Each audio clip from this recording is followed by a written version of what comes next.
আর কুরবানি কবুল হয়েছে রব্বে করিম আসমান থেকে আল্লাহর কুদরতি আগুন দিয়ে তার সেই কুরবানিকৃত শস্য কুরবানিকৃত পশুকে জ্বালিয়ে পুড়িয়ে ছাই করে দিয়ে প্রমাণ করে দিত এ আছে ইনসাফের উপর, এ আছে হকের উপর, এ আছে সত্যের উপর।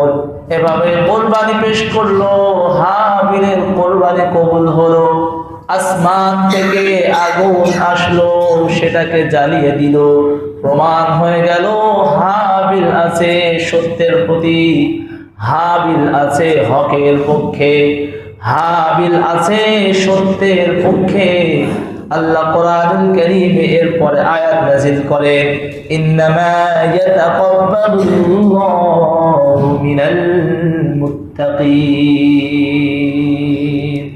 আল্লাহ সুবহানাহু ওয়া তাআলা কে যারা ভয় করে, রব্বে করিমের গোলামি নিয়ে যারা ব্যতিব্যস্ত থাকে, আল্লাহ সুবহানাহু ওয়া তাআলা তাদের কুরবানিকেই কবুল করে।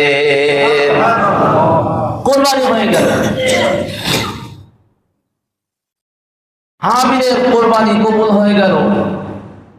আজ যদি সেই নিয়ম সেই রীতি থাকতো, আমাদের মধ্যে বহু বড় মিয়া নেতা খেতা তাদের কোরবানির পশু জমিনের মধ্যে পড়ে থাকতো, মানুষ বুঝতো এই বারবার এই সম্পদের মধ্যে ভেজাল আছে, এই জন্যই তার কোরবানি কবুল হয় নাই। কথা বলেন ঠিক কিনা?